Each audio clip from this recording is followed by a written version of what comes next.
My name is Drew Anderson. I work in the port of Invergordon, which is in the Cromarty Firth in the north of Scotland. We've been working there for almost 15 years now, on our own up until 2008, and since 2008 with the help of the Sailors Society. Our work started, and I suppose principally, is running a seafarers centre from our local church. It began when we opened the door for cruise line passengers, and then we found the crew were coming in as well. And as it got busier, we opened our doors for longer and more crew come in, and it's grown over the years to the extent that we have a proper seafarers centre in the port, where on a really busy day we've had up to 1,000 seafarers come in during the cruise ship season. Our seafarers centre is within the parish church. Our church is a high steeple which is 43 metres tall, and it was donated, the money for it was donated by one man 150 years ago, because he wanted the church to be able to be seen from the sea, and it's now on all the navigation charts for the Cromarty Firth. Back in the mid-2000s, our church, we had a feeling within the church that we should be going out into the mission field within our own community, and we started collecting money to build a new hall and new toilets and do up our premises to be more attractive to bring people in. We went to the Merchant Navy Welfare Board, and they helped us financially. The Sailors Society helped us prayerfully, and to cut a long story short, by 2008 we had computers in place, we had Bibles, racks with Bibles, food, and of course woolly hats for the seafarers. So over the years things just expanded year on year on year, to the extent that in the tourist season this year there were 35,000 crew within the port over the summer season.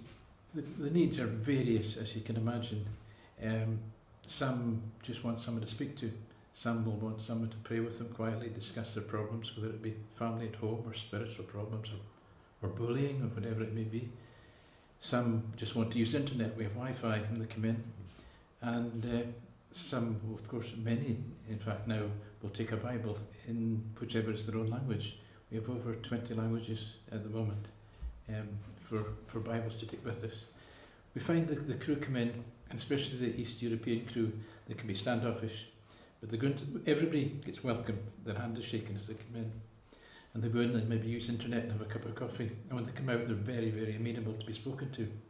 And the story eventually will come round to, would you like a Bible? What is your favourite language, or your own language? So we do our best to Tagalog, Indonesian, Russian, whatever. And the response we get is absolutely amazing. The young people will say, is that mine free in my language? And you get a big hug and a tear in the eye in some of them. It's quite amazing. They really are lovely young people. Well, the one that sticks in my mind from this summer was a young man called Andrew, who came in late one afternoon from a cruise ship. And he asked one of the ladies to set him up on the internet. And very quietly he said, could I have a Bible, please? So she shouted me across, and we had a little chat. It turned out the lad was a Christian from the Philippines. So when we got talking, he discovered he was leading a Christian fellowship on one of the ships. And when we really got talking, he said, well, how many would you like? How many's in your fellowship? We said, could I have 5, please? Certainly. We don't have any music to sing from. So, well, we can give you some mission praise. But yeah, so he took Bibles, took mission praise. And then he said, we don't have anything to play music on. He said, what would you like? He said, well, I could like a guitar. So we phoned a local Christian charity shop 5 miles up the road, and cut a long story short, we took Andrew up there.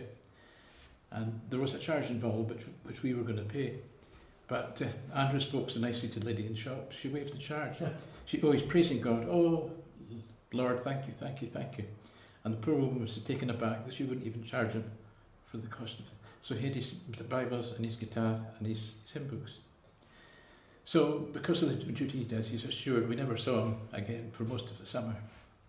But in September, the last time his ship came in, he came in on the same day as we got a shipment of Tagalog Bibles.